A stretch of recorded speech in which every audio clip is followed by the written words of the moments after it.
ගෙවි ගිය දවසක් ආයේ එන්නේ නැහැ. ඒ ගැන අපිට විශේෂයෙන් කාත් එක්කවත් කතා කරලා විශේෂ දැනුමකින් තේරුම් ගන්න දෙයක් නැහැ. අපිටම අපි ගත කරපු ජීවිතය ගැන හැරිලා බලද්දී පැහැදිලි ගෙවි ගියපු දවසක් ආයේ නැහැ.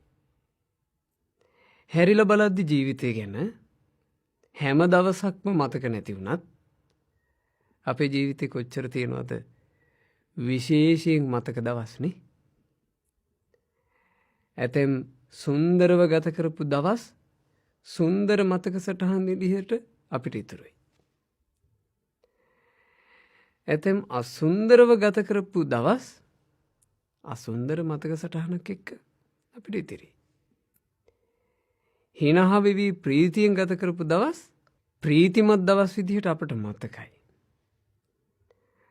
දුකෙන් අඬ ගත කරපු ඇතැම් දවස් හරි දුකසේ ගත කළා කියලා අපිට මතකයි. හැබැයි ඔය ප්‍රීතිමත් දවසක්වත් දුකසේ ගත කරපු දවසක්වත් සුන්දර දවසක්වත් අසුන්දර දවසක්වත් ආයේ ගන්න බෑනේ. ගෙවි ගිය දවසක් ආයේ ගන්න බෑ. අතීතය ගැන හැරිලා බලනකොට තේරෙන ඔය පාඩමෙන් ඉස්සරහට ගත කරන්න තියෙන ජීවිතය ගැන තේරුම් ගන්නට ඉදිරියේදී එළඹෙන දවසක් ඔහේ අහිමි වෙලා යන්න දුන්නොත් ඒ දවස ආය අපිට ගන්න පුළුවන් කමක් නැහැ.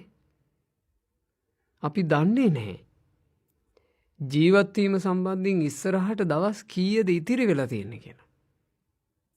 ඒ හින්දා ඔබ ඔබේ එක දවසකට පවා ලොකු වටිනාකමක් දෙන්න.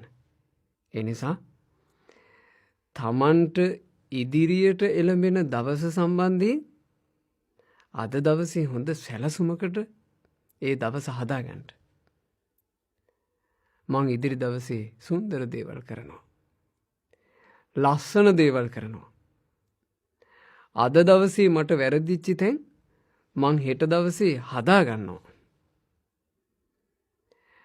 අද දවසේ මගේ තිබුණු අසාර්ථක දේවල් මං හෙට දවස වෙනුවෙන් අරන් යන්නේ නැහැ.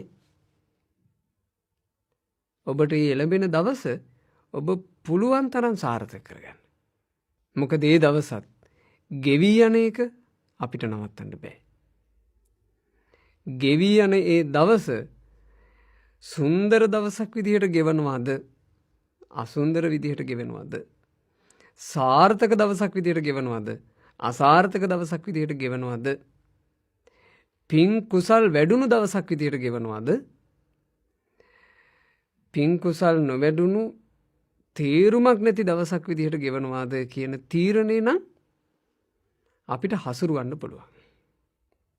ඒ නිසා හොඳට හිතට ගන්න මේ කරුණ. ගෙවි කිය දවසක් ආයෙන්නේ. බලන්ට මාසයක් පාසා අනිවාර්යෙන් පෝයක් එළඹෙනවා.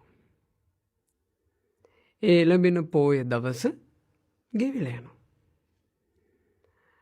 අපිට මේ පෝය දවසක් ඇතුලේ උපෝසත අෂ්ටාංග සීලේ සමාදන් වෙලා ඒ සිල්පද ටික රකිමින් ඒ පෝය දවස ගත කරන්න පුළුවන් වුණොත් එහෙම පෝයට පස්සේ දවසේ සීලවන්තව ගෙවපු දවසක මතකයක් අපිට ඉතිරි වෙනවා.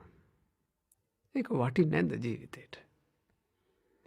ආපහු හැරී බලද්දී අපිට පේන්න තියෙන්නේ මම මෙච්චර පෝය ගානක් උපෝසත අෂ්ටාංග සීලේ වරද්දන්නේ නැතුව සිල් ගත්තා කියලා නම්